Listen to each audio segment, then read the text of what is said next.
Tenemos toda nuestra confianza, temiéndolo toda de nuestra fragilidad y esperándolo de vuestra bondad. Sed el único objeto de nuestro amor, el protector de nuestra vida, el sostén de nuestra debilidad y la reparación de nuestras faltas, la seguridad de nuestra salvación y nuestro refugio en la hora de la muerte. Amén. Dios te salve María, llena de gracia, el Señor es contigo, bendita eres entre todas las mujeres y bendito sea el fruto de tu vientre Jesús.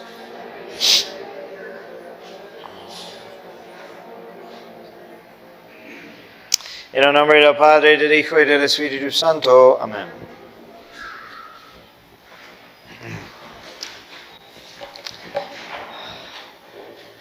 Ok, consideramos hoy la resurrección y ascensión de nuestro Señor Jesucristo, su glorificación, su victoria y su exaltación, que pues fue antes de Navidad, en la última clase, antes de las vacaciones, en Cafeto, donde estamos considerando apologética, también tratamos el tema de la resurrección, pero de otro punto de vista, más del lado apologético, es decir, cómo defender la fe contra los enemigos.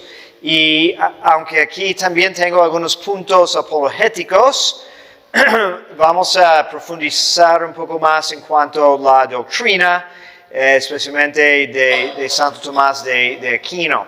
Entonces, hace una semana consideramos la crucifixión y muerte de nuestro Señor. Entonces, ahora tenemos que considerar la otra parte, que es su resurrección. ¿Okay? Entonces, primero es enfatizar que la resurrección es un hecho real y es importante que sea real. ¿Okay? No es, como dicen algunos opositores, que es, por ejemplo, hay personas que han dicho eso, es una tendencia de los modernistas, decir que pues la resurrección es simplemente la fuerza de sentimiento y amor en los corazones de los discípulos, ¿no? Que hace tan vivo, ¿no? su memoria, ¿no?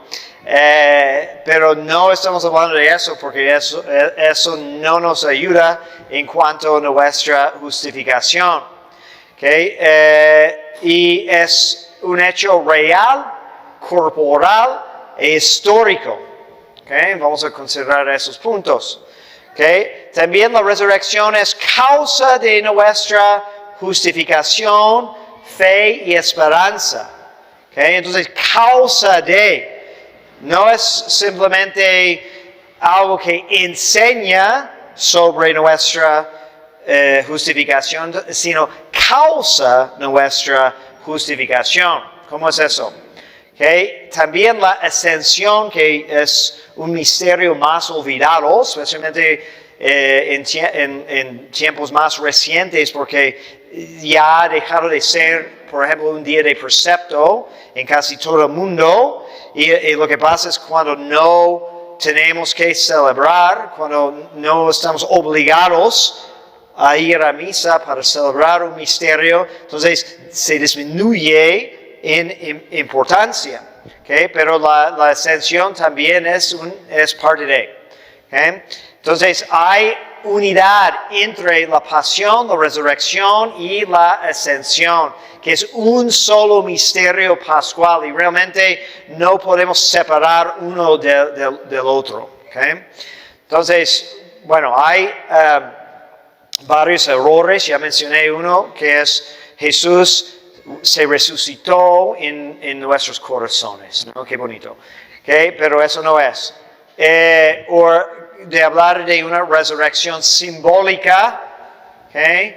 O de pensar en la resurrección y en la ascensión como mito en el estilo de dioses romanos y griegos, y también nuestro Dios es victorioso y vuela hacia el cielo. No. Es más profundo que eso. Okay. Entonces, ¿qué quedaría de cristianismo sin la resurrección de nuestro Señor? Okay? Entonces, es el cardenal, el San John Henry Newman, que dice que la verdadera prueba de nuestra fe es cuánto perderíamos si mañana descubren los huesos de Jesús. Okay? Entonces el punto es qué tan invertidos somos en el misterio de Cristo, okay? Y qué tanto entendemos que su resurrección es clave. Porque San Pablo dice, si Jesús no resucitó de entre los muertos, nuestra fe es en vano. Okay? Y lo que está diciendo Newman es, si realmente cambiaría algo en tu vida, si comprueban de que Jesús no resucitó, porque si descubren sus huesos, entonces no resucitó de los muertos. ¿Okay? ¿Y qué cambiaría de tu vida? Si tu respuesta es muy poco, entonces tu fe es pues muy débil. ¿Okay? Y se dice en la primera carta a los Corintios, San Pablo, si Cristo no resucitó, vana es nuestra predicación y vana también vuestra fe. ¿Okay? Entonces, todo gira alrededor de eso. ¿Okay? Cuando en cuanto a la resurrección de Cristo, entonces tenemos que resaltar algunos puntos, okay, acerca de esa creencia. Primero, que es una resurrección corporal. Resucitó, no como pensamos que nosotros queremos ir al cielo. Como el alma sobrevive la muerte y vamos al cielo. Sino que salió Jesús en su cuerpo y en su alma, o se reunieron su cuerpo con su alma, ¿okay? Y después fue visto, vivió, predicó, se manifestó. ¿Okay? Y es el mismo cuerpo que murió y ahora vive y está glorificado. Eso es importante, hay identidad. Por eso Cristo mostró sus llagas. ¿Okay? Y que es un cuerpo real, por eso comió en la presencia de sus discípulos. Aunque en la vida glorificada no hay necesidad de comer, ¿okay? Pero tiene la capacidad, es algo que nos muestra la realidad de su cuerpo. ¿Okay? Aunque es el mismo cuerpo, es un cuerpo transformado, que es otro punto importante. ¿Okay? Porque también en varias de las apariencias de Cristo no es reconocido al principio. ¿Okay? Pensemos en María Magdalena cuando piensa que es el jardinero, o los discípulos en camino a Emaús que no lo reconocen. ¿Cómo es eso? Entonces hay algo que sigue igual, pero hay algo bastante distinto que puede parecer desaparecido. Y eso es importante. Vamos a considerar cuáles son las características de ese cuerpo glorificado, porque también, como dice San Pablo, la glorificación de Cristo es el patrón de nuestra glorificación. Entonces vamos a participar en las mismas características del cuerpo glorificado. ¿Okay? Y es un estado, el estado de glorificación es un estado apto para vivir en el cielo. ¿Okay? Porque Cristo también sube al cielo en ese cuerpo. Entonces hay un cuerpo humano, bueno, hay por lo menos 2 cuerpos humanos ahora mismo en el cielo, ¿verdad? Porque también es dogma que la Santísima Virgen subió al cielo en cuerpo y alma. Pero hay una distinción porque la resurrección y la ascensión de Cristo es bajo su propio poder. Entonces, en vida, en la tierra, Cristo, vemos en el Evangelio por lo menos 3 veces cuando Cristo resucita, una persona de la muerte.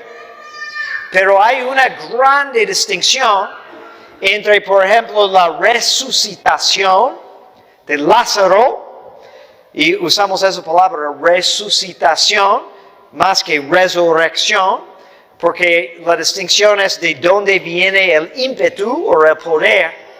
Porque Cristo dice, cuando viene a resucitar a Lázaro, dice, Lázaro, sal de aquí. Entonces es por obra de Jesús, por su poder, que regresa la vida a Lázaro. ¿Okay? Pero otra distinción es que Lázaro volvió a morir. Entonces no es permanente. Pero dice San Pablo que Jesús resucitó de entre los muertos y para jamás volver a morir. Porque ya no tiene la misma vida de antes, que es susceptible a la muerte. ¿Okay? Pero Cristo resucita de su propio poder. ¿Okay? No necesitaba que nadie le llamara de la tumba. Tiene el poder en sí. ¿Okay? Y es prueba de su divinidad. Es el milagro de los milagros. Lo que más comprueba la divinidad de Cristo es que salió de la tumba. Porque podemos imaginar, pues, un engañador, y tal vez los milagros no fueron exactamente milagros, o incluso que como acusaban los enemigos de Jesús, que hacía eso o tal cosa por el poder del maligno. ¿Okay? Pero si fuera posible eso, que ningún muerto puede engañar y no conviene nada al maligno de regresar Cristo de la muerte. ¿Okay? Y bueno, que hay también pruebas históricas de la resurrección de Cristo. ¿Okay? Y eso es también un punto común en la apologética, pero hay testigos que dice los Hechos de los Apóstoles que después de aparecer a Pedro y los demás apóstoles, luego apareció a unos 500 más y dice que muchos de ellos sigan entre nosotros. Que luego tenemos el argumento de que la tumba fue vigilada, ¿okay? Porque precisamente los judíos tenían el miedo de que alguien iba a llevar el cuerpo de Cristo y hacer un engaño. Entonces pidieron a Pilato que pusiera una guardia. Entonces había soldados romanos ahí enfrente de la tumba. Okay, porque decía, bueno, si roban la tumba y hacen ese engaño, la segunda decepción sería peor que la primera. Y entonces cuando en la mañana no está el cuerpo, nadie disputa eso, ¿no? De que la tumba realmente quedaba sellada y no pasó nada. Entonces tienen que enfrentar la realidad de que hay una tumba vacía. Y aún los enemigos del cristianismo reconocieron ese hecho.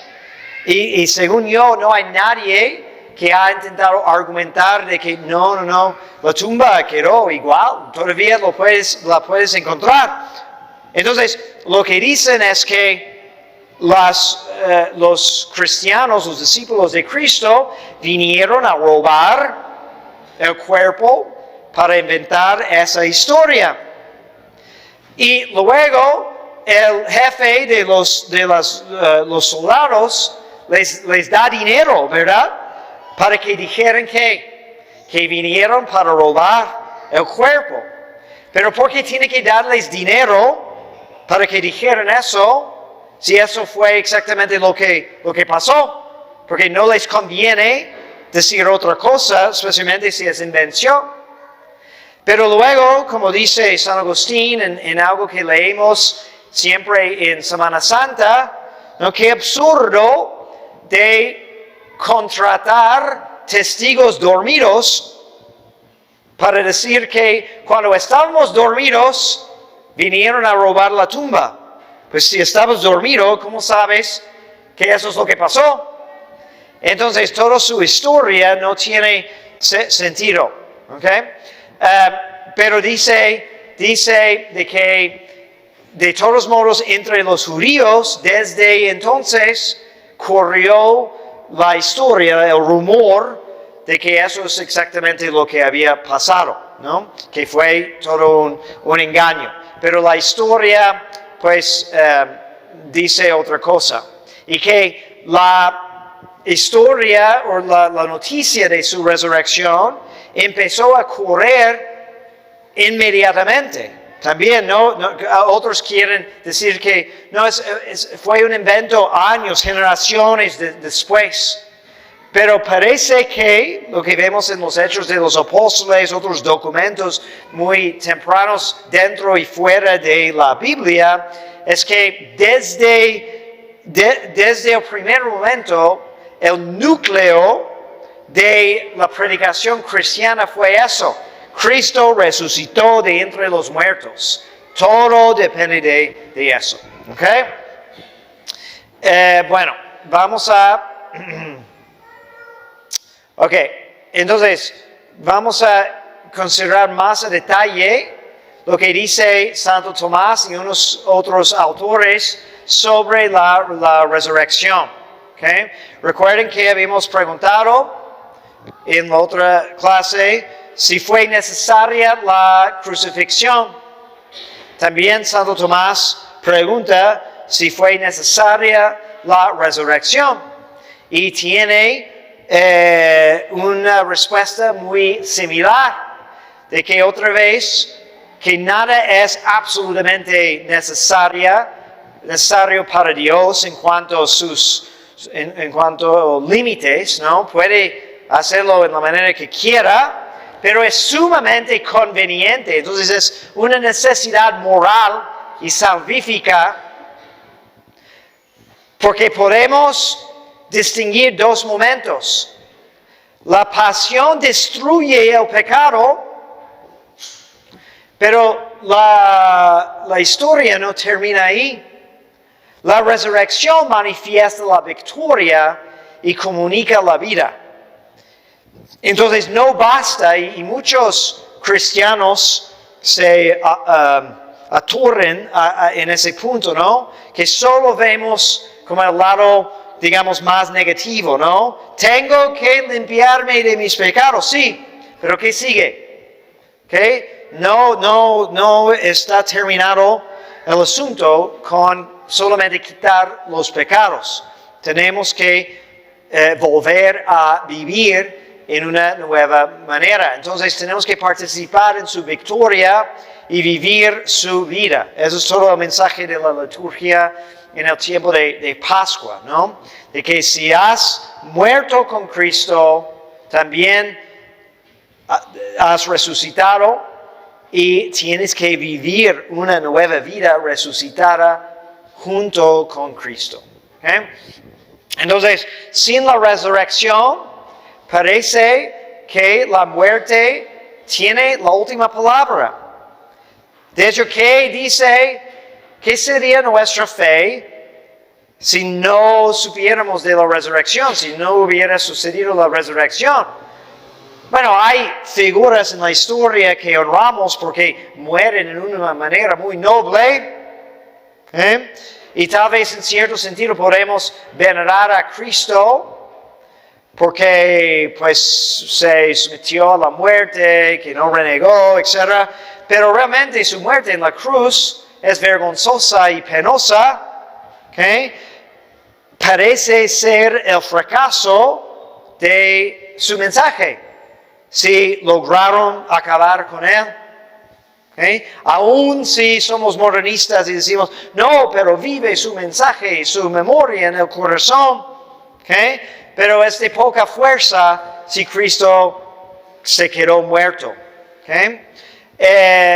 Sino la resurrección muestra que Dios es más poderoso que la muerte, que es el castigo del pecado. Y eso también es el mensaje constante de San Pablo, ¿no? Que dice, oh muerte, ¿dónde está tu aguijón? Es decir, que el amor ahora es más fuerte que la muerte. Sin la resurrección, nuestra fe, pues hubiéramos sido engañados, ¿no? Cristo predijo su resurrección. Entonces, fe en Él, cuando dice, quien cree en mí no morirá jamás, lo dice tal cual.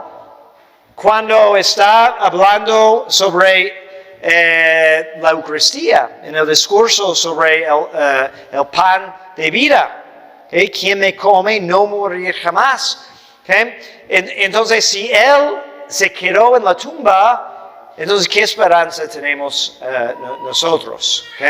Y nuestra salvación sería incompleta porque, pues, si no seguimos Cristo en su victoria, en su subida al cielo, ¿para qué nos sacrificamos tanto? Entonces, la resurrección es el sello divino puesto sobre la obra de la cruz. Y es la manifestación visible de que la muerte ha sido vencida. Por eso Cristo podía tener al mismo tiempo un temor muy real de todo lo que iba a sufrir, sudó, sangre y todo lo demás. Pedía incluso de que le quitara ese cáliz, pero podía enfrentar su crucifixión porque también sabía perfectamente de que iba a salir de eso. La muerte no iba a ser la última palabra.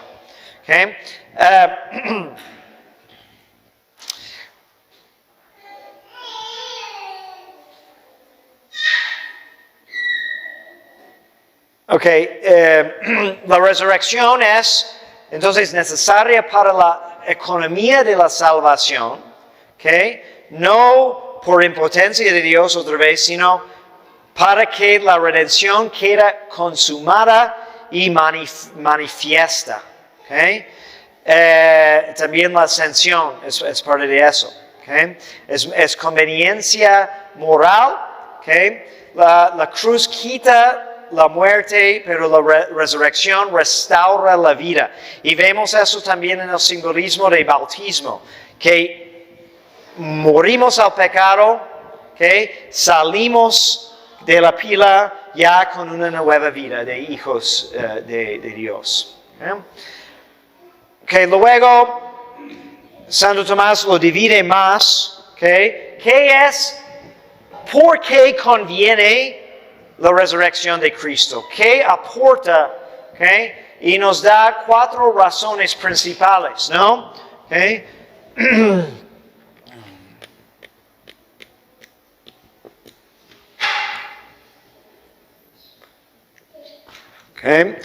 Primero es confirmar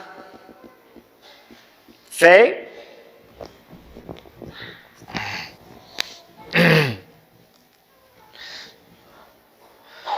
Confirmar la fe. Entonces,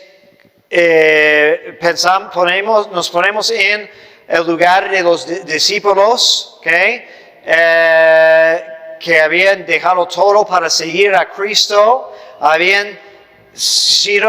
estaban presentes en el escándalo de su captura y su muerte y todo eso, ¿no? Y obviamente si estamos en ese lugar, hubiéramos estado preguntando si me equivoqué de haberlo seguido, pero creyendo en la resurrección, confirma de que tienen razón, que fue correcto, que no fueron engañados, de que todo que predicó, entonces es verdadero, porque ¿quién más que Dios? Como dice el mendigo que recibe, el ciego que recibe su vista, cuando está debatiendo con los fariseos que lo están entrevistando, porque Cristo le sanó en el sábado, y el hombre sencillo, ¿no? Dice, ¿de dónde viene? Yo no sé. Solo sé que desde el principio del mundo ningún ciego de nacimiento ha recibido la vista, ¿no? Y si no es de Dios, ¿quién más que puede hacer eso? Entonces es sencillo. Si regresa la vista, tiene que ser de Dios. Y si es así, con un milagro menor, ¿okay? Entonces, ¿quién regresa de la muerte si no es por el poder de Dios? ¿Okay? Es también levantar esperanza.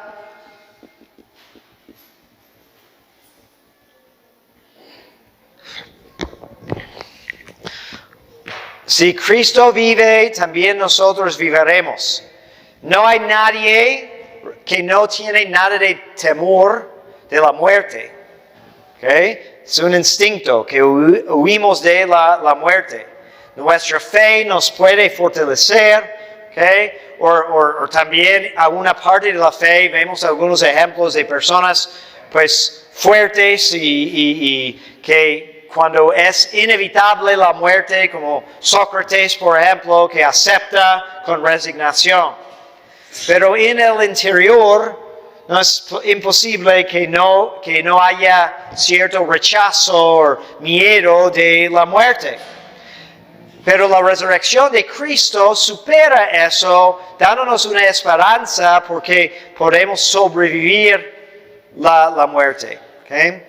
Entonces la esperanza del cristiano no es simplemente la sobrevivencia del alma, es más, porque los filósofos también creían eso. Sócrates predicaba de que el alma es inmortal, pero nuestra esperanza no termina ahí. Nuestra esperanza es para volver a vivir en el cuerpo, en una nueva vida resucitada. Por eso San Pablo dice, eso es la lectura de funerales, dice que no estemos tristes como los paganos que no tienen esperanza. ¿Okay? Y eso es muy profundo, porque tampoco dice que no tengamos tristeza alguna, ¿okay? Porque Cristo también lloró, pero que no sea una tristeza como los paganos, que nos agobia, porque tenemos esperanza de que viviremos. ¿Okay? Manifiesta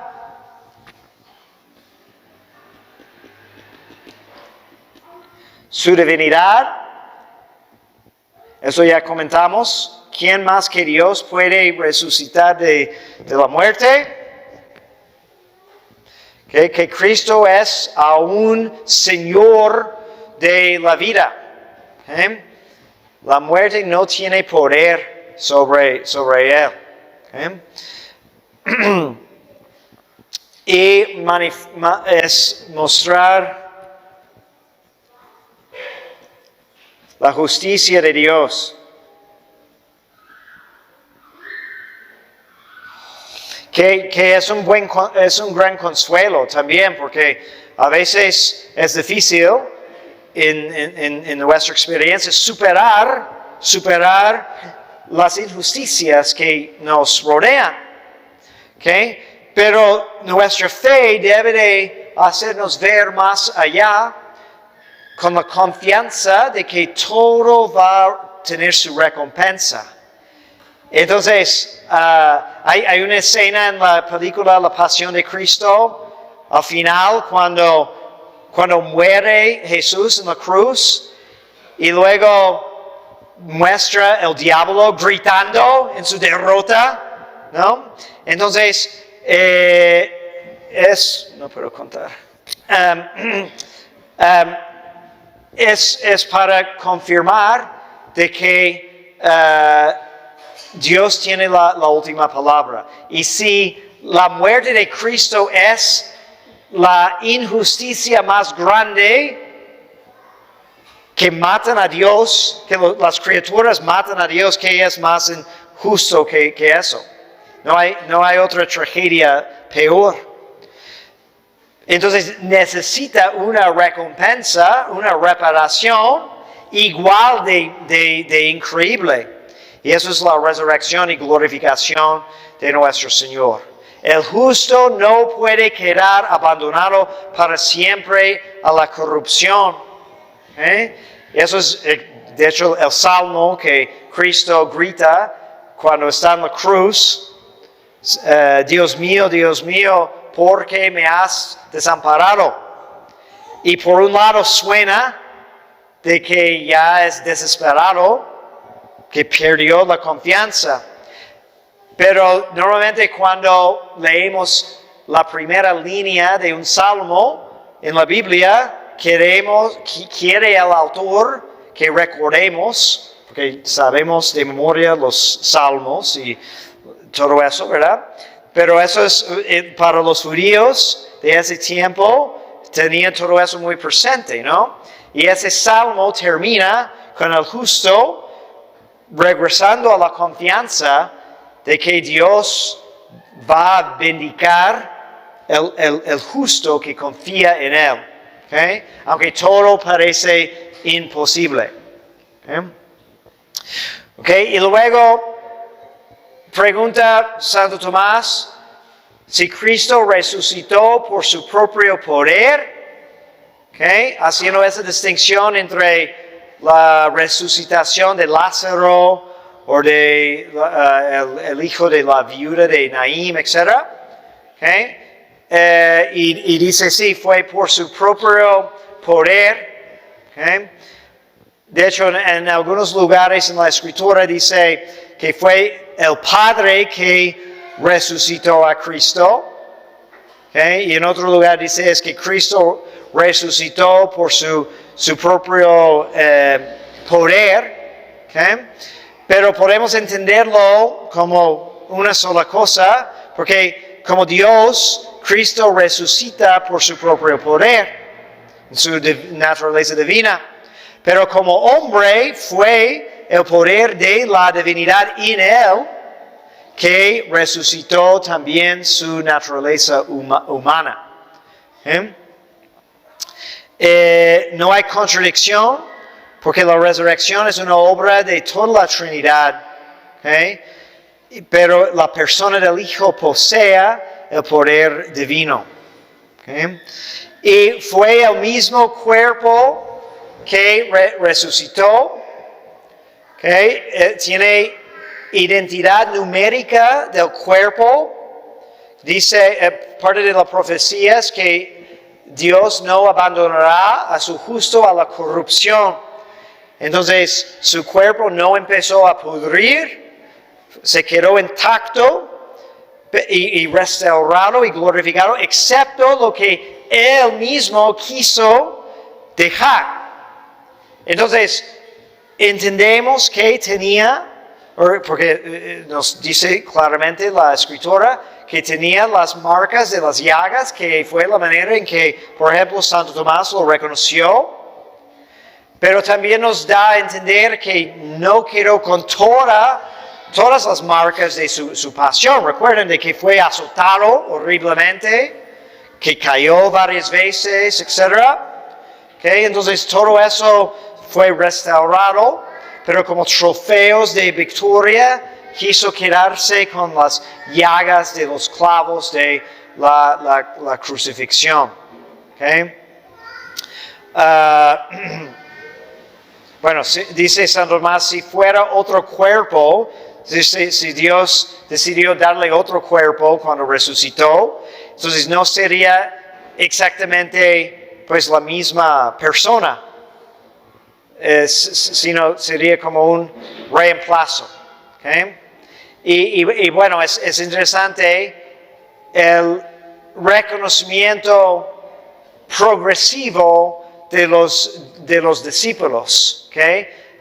No todos lo reconocen en un instante, ¿no? Tiene que comer con ellos, ¿no? Tiene que mostrarle a Tomás sus llagas, tiene que superar su incredulidad. Eso también es una prueba, porque si hubiera sido una invención de los discípulos, pues no hubiera sido tan necesario tantas pruebas, pero ellos eran incrédulos. Estaban al punto de perder la esperanza y la fe, y viene Cristo para mostrar su resurrección.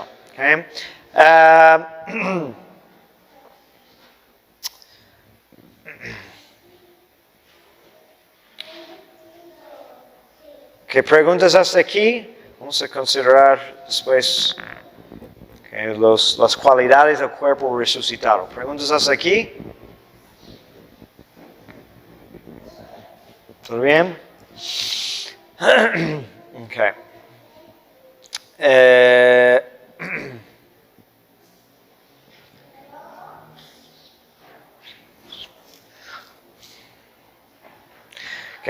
Otros efectos salvíficos de la resurrección, que es causa de nuestra vida nueva, que es fundamento de la justificación, es principio de nuestra resurrección futura. Nosotros podemos resucitar porque participamos en la resurrección misma de Cristo, y es fuente de alegría cristiana. El tiempo pascual es un tiempo alegre, es motivo de regocijo.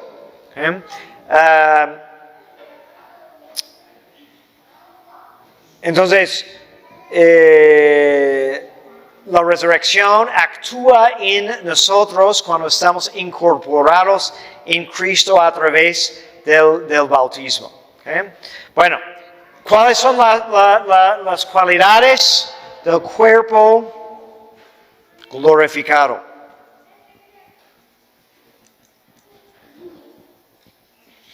Que es patrón de nuestro cuerpo glorificado. Primero, que tiene impasibilidad.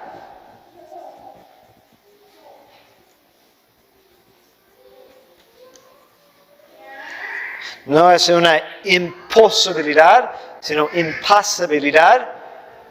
Que significa que ya no puede sufrir Cristo, ni morir, ni ser herido. Entonces, después de la resucitación de Lázaro, entonces cuando los enemigos de Cristo dicen que lo quieren matar, y también a Lázaro, porque Lázaro puede volver a morir.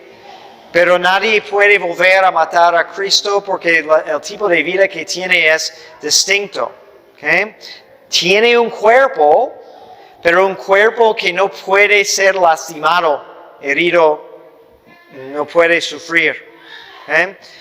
El cual tendremos también nosotros en la resurrección. Es algo que realmente no podemos imaginar porque el mero hecho de estar en la carne significa que nos pueden hacer daño, que podemos enfermar, que tenemos esa debilidad. Luego tiene claridad. Claridad, podemos imaginar cómo era Cristo en la transfiguración.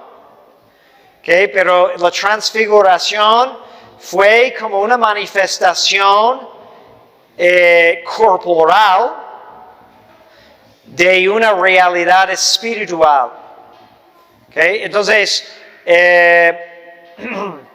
pero en ese momento de la transfiguración, quitó por un momento el velo de su carne terrestre, digamos, para que los discípulos vieran su gloria. ¿Y qué fue el efecto de esa gloria? De que Pedro ya no supo dónde estaba y estaba contento de quedarse ahí para siempre. Que es impresionante cuando también consideramos la disposición de Pedro, que siempre fue impulsivo y hombre de acción, ¿no? Que cortó la oreja del sirviente y todo eso. Pero para convertir a alguien así en uno que dice, no, ya basta, quedamos aquí. ¿Cómo es entonces la gloria del Señor que nos también es prometida?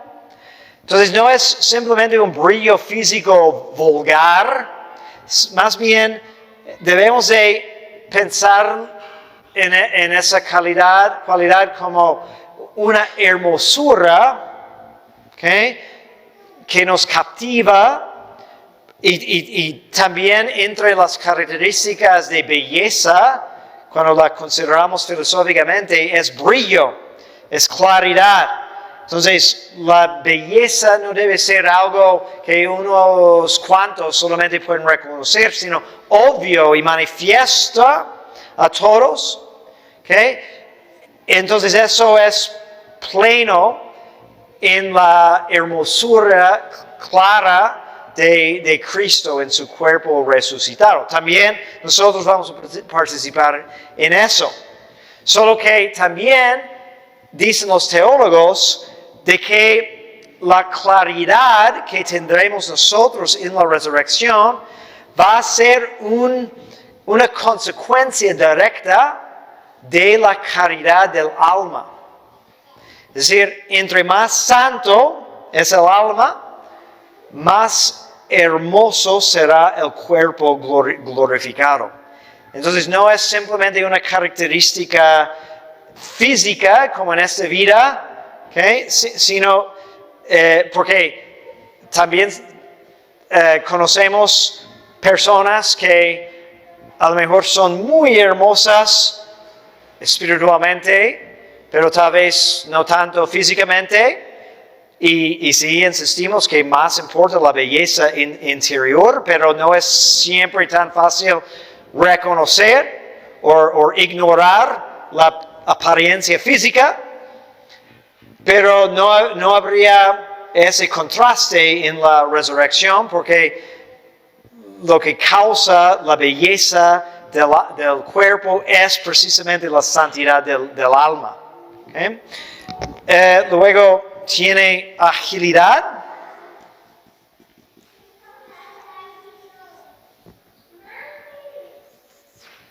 Agilidad es que el cuerpo obedece perfectamente al alma. Entonces, lo que el alma quiere que haga, entonces no tiene dificultad. Ahora sufrimos las consecuencias de no tener esa cualidad, ¿no? Tú dices, voy a hacer ejercicio todos los días, ¿okay? El alma dice que sí, pero el cuerpo dice, la cama es muy cómoda, ¿no? Entonces, no, tenemos que luchar. Pero en la resurrección, el cuerpo obedece perfectamente al alma, ¿okay? Por eso Cristo puede aparecer y desaparecer, ¿okay? De que puede estar en un lugar y luego en otro lugar. Se mueve sin limitaciones, ¿no? Como los ángeles que también muevan, aunque no tienen cuerpos ellos, pero están presentes según el punto de acción, que están actuando aquí o aquí. En ese sentido hablamos de su movimiento, pero se mueven con la rapidez de pensamiento, ¿no? Y así puede hacer Cristo con su perfecta agilidad. Y luego es sutileza.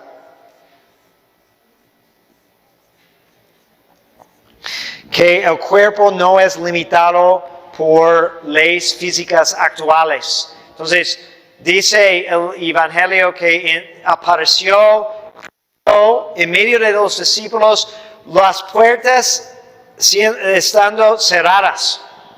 Entonces, no necesitaba tocar, simplemente pasa, ¿okay? Pero con un cuerpo. Entonces, eso también es algo que no podemos imaginar en la situación actual, porque un cuerpo físico impide que pase otro cuerpo físico. Pero con la gloria no hay obstáculo. ¿Okay? Cristo se manifestó en su cuerpo resucitado en varias maneras, ¿okay? Y eso es para que hubiera ese testimonio, ¿okay? Pero no es una imposición violenta tampoco. Eso es interesante, porque siempre Cristo mantiene la conexión entre la resurrección y la fe. Es un hecho histórico,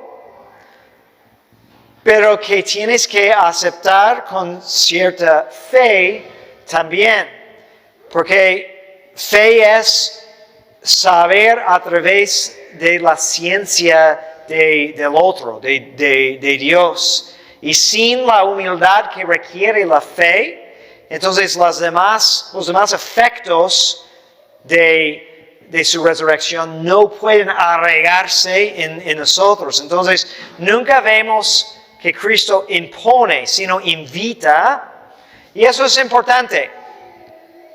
¿Okay? Entonces, primero, Cristo se manifiesta a sus apóstoles porque tienen el papel de anunciar la resurrección, aunque también en el Evangelio de San Juan parece que las mujeres, son las mujeres que traen el testimonio a los apóstoles. Entonces, como María Magdalena es conocido como apóstol de los apóstoles, porque es ella que trae el testimonio, luego van corriendo Pedro y Juan para averiguar. Y ellos tienen que saber de primera mano, porque va a ser su deber de anunciar la nueva de la resurrección. Pero luego empieza a manifestarse a más discípulos que son capaces también de transmitir fielmente lo que vieron. Pero ¿por qué? Por ejemplo, si los judíos dudaban tanto de su resurrección, ¿por qué Cristo no apareció a ellos? Pues por lo mismo de que necesitan fe para captar. Porque hay una parábola donde Cristo habla de eso, que es la parábola de Lázaro, el rico y Lázaro. ¿No? Y es que hay el pobre que está mendigando fuera de la casa de un rico, cuyo nombre no sabemos, y nada más quería las migajas que caían de la mesa, y tenía envidia incluso de que los perros podían comer lo que caía de la mesa, y él no. Entonces, cuando muere, y Lázaro va a Abraham para esperar la resurrección, y luego cae en el infierno el rico, y el rico está rogándole a Dios que puede ir a sus hermanos para avisarles lo que le va a pasar. Y dice Dios, no importa, porque tienen Moisés y los profetas que ya tienen todo lo que necesitan saber. Y dice, no, pero si uno de los muertos regresa para decirles, van a creer. Y dice Dios, no, porque si no han querido creer a Moisés y los profetas y la ley, aun si alguien resucitara de los muertos, no van a creer. ¿Por qué? Porque es más una cuestión de la condición de su corazón. Entonces es por eso que Cristo nunca se apareció a sus enemigos, porque no estaban dispuestos a creer. ¿Okay? Porque la resurrección exige apertura interior. Y la fe no puede nacer de un milagro forzado. A veces un milagro puede ser la ocasión, pero aún en los milagros que hacía Cristo en vida, antes de hacerlo quería una pequeña muestra de fe. ¿Sí? Entonces a veces podemos renegar que porque alguien no se convierte, porque Dios no se manifiesta más a esas personas. Y realmente Dios está tratando de enseñarnos más fe, porque si Dios ya sabe la disposición de su corazón, y a lo mejor les va a ser peor si Dios le hace un favor tan grande, de todos modos lo van a rechazar. Entonces,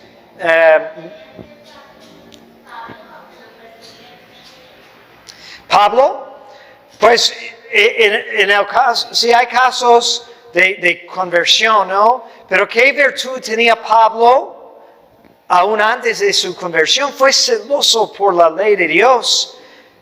Solamente como mal la entendía. Entonces, hay personas que aún no llegan a la fe, pero tienen muchas otras cualidades que les recomiendan. Están tratando de hacer lo mejor en lo que entiendan. Creo que eso fue precisamente el caso de Pablo, porque él puede decir después en una de las cartas que cuando dice, yo tengo todo esto que me recomendaba, ¿no? Soy fariseo, hebreo, circuncidado, etc., ¿no? Y en cuanto a la ley, impecable, ¿no? Intachable. Quería ser todo muy perfecto. Pero hay otros que aman más a sí mismo. Entonces, no creo que eso fue el caso. Pablo no perseguía a la iglesia por soberbia, tanto por un celo todavía incorrecto. Pero hay muchas personas que su amor principal es uno mismo, entonces no hay donde entra Dios.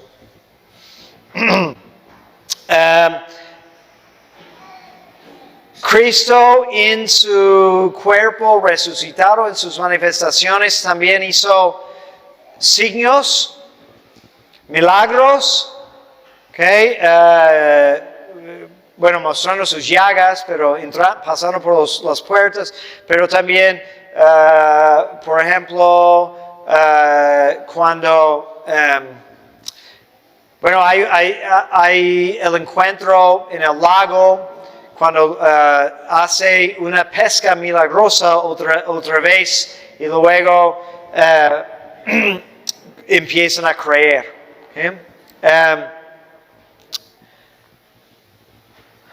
Y los efectos de la resurrección, la resurrección comunica vida de gracia y la nueva creación. La resurrección causa nuestra futura resurrección como primicias. Lo que ocurrió en él ocurrirá en nosotros, como es cabeza de la humanidad. Y confirma la fe, es un hecho de que Cristo vive actualmente, entonces nosotros también vivimos con esa fe y también esperanza de que la muerte no es la última palabra.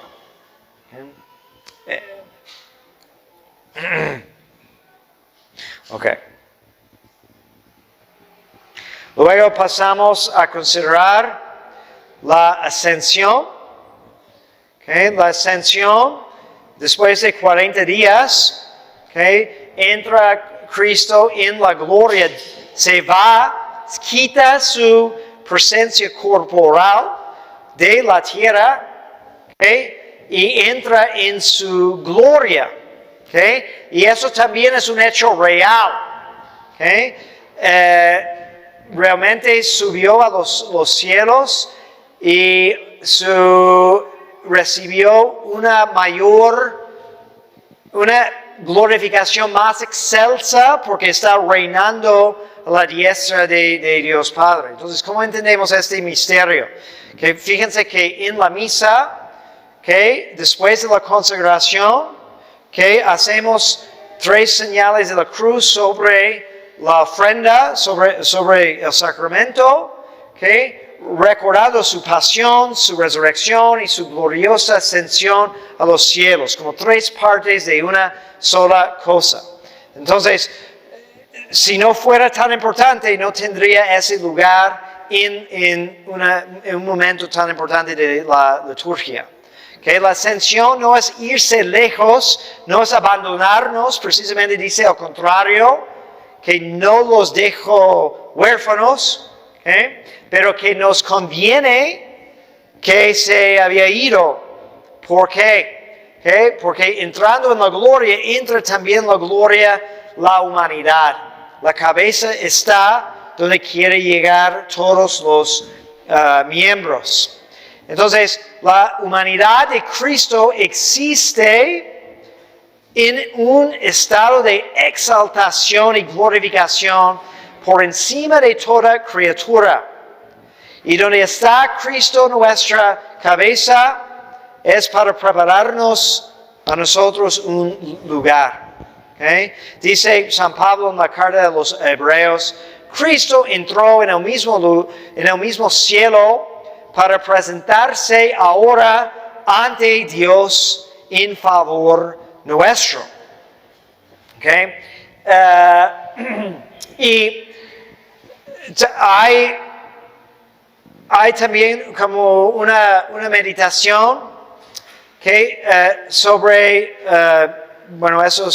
esas palabras de San Pablo y toda la realidad del misterio pascual, ¿no? Que podemos comparar la ascensión con los ritos del templo del Antiguo Testamento, o también con Moisés ante la presencia de Dios en el Éxodo o en Monte Sinaí, que dice, y San Pablo reflexiona sobre eso, de que en el Antiguo Testamento, una vez al año, el sumo sacerdote entraba detrás del velo, ¿sí?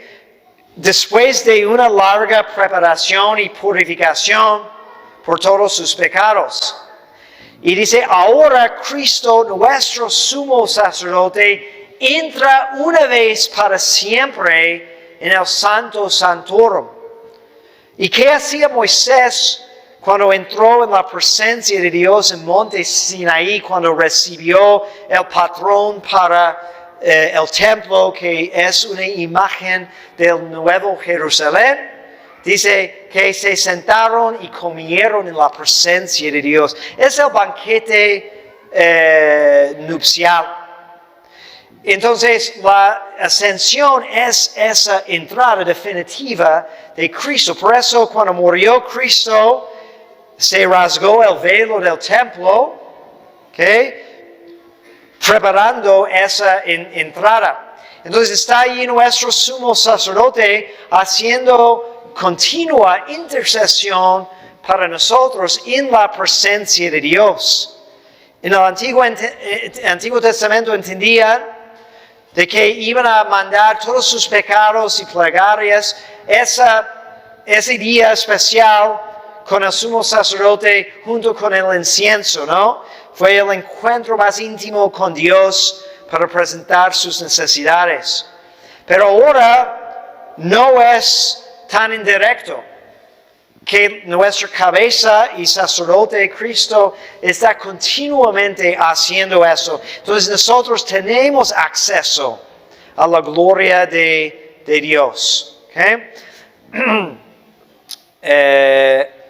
Otra vez Santo Tomás comentando de la conveniencia de la resurrección, la ascensión, que es la corona de la resurrección y la manifestación definitiva de la gloria de Dios.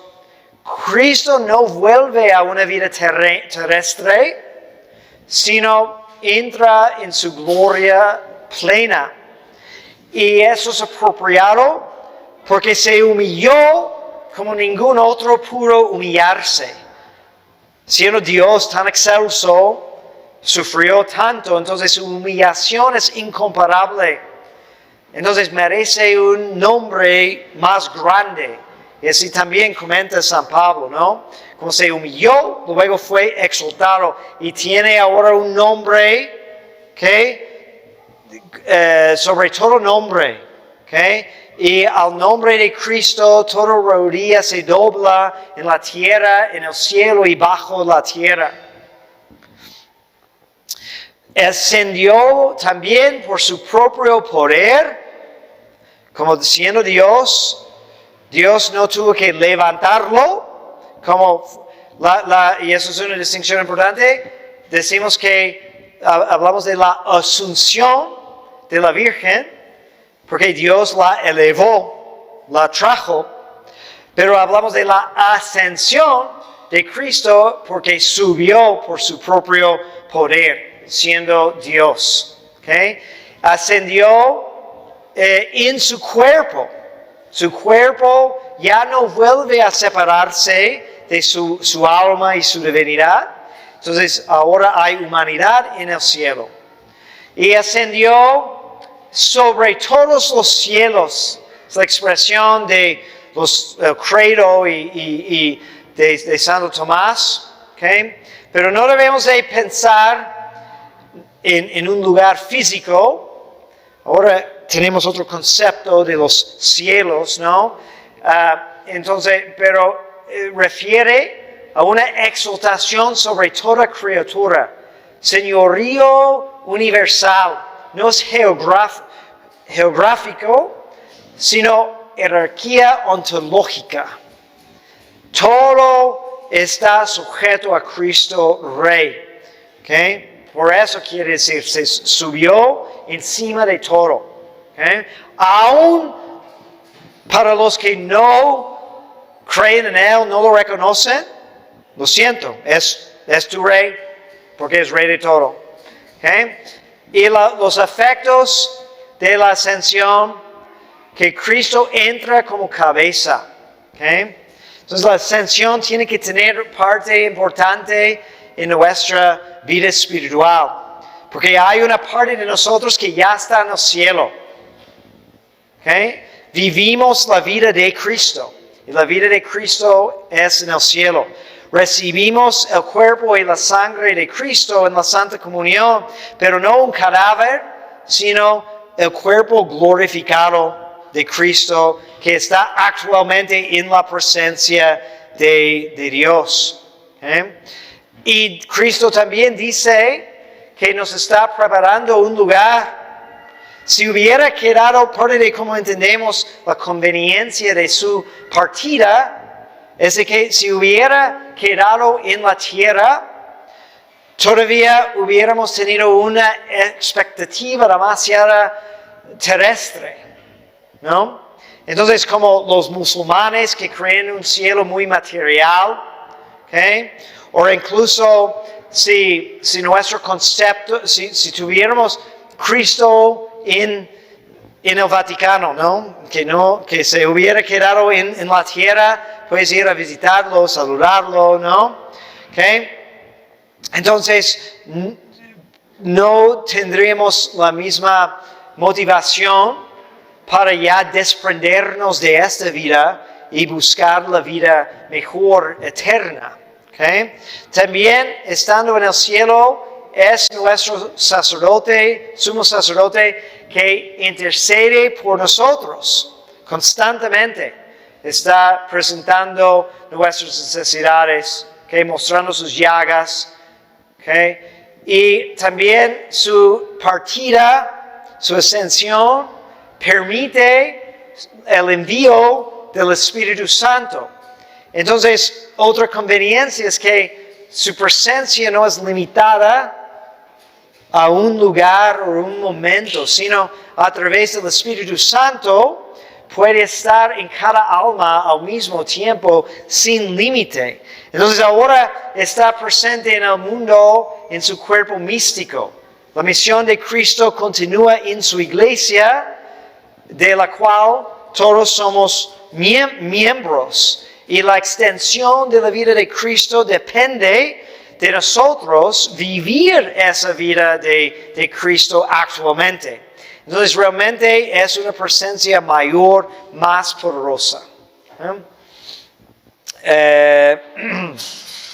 Okay. Bueno, ha habido varias herejías sobre la resurrección que ya mencionamos. Hay bonitas reflexiones sobre cómo vivimos esa realidad en la Pascua, en Semana Santa, en la Pascua y todo eso, que les recomiendo meditar leyendo el año litúrgico de Don Prosper Garanger para esa temporada. Okay. La vigilia pascual, en toda la liturgia de Pascua y también en la ascensión. Okay. A ver, ¿Preguntas?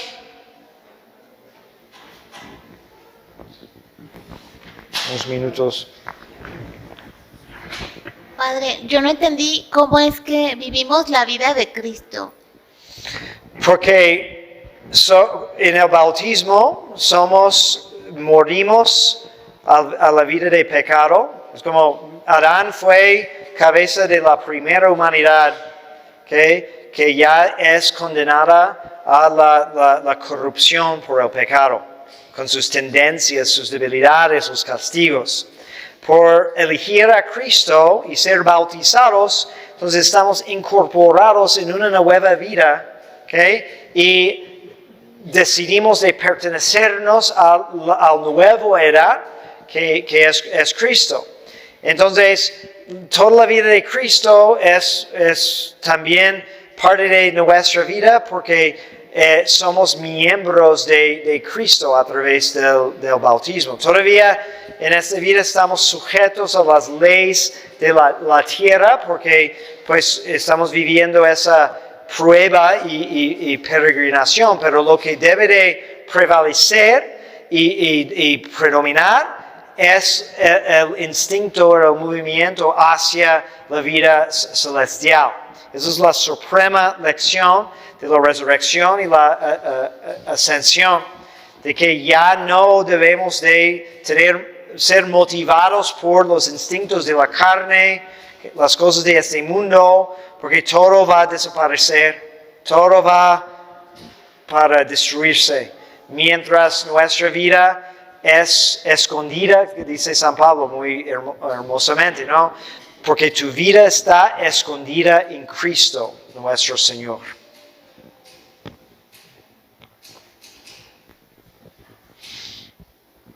¿Otra pregunta?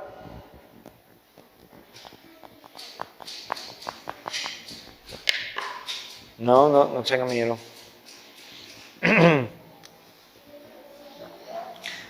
Ok, muy bien. Si no, terminamos con la bendición. Benedictio de omnipotentis Patris et Filii et Spiritus Sancti descendat super vos et manet semper. Amen.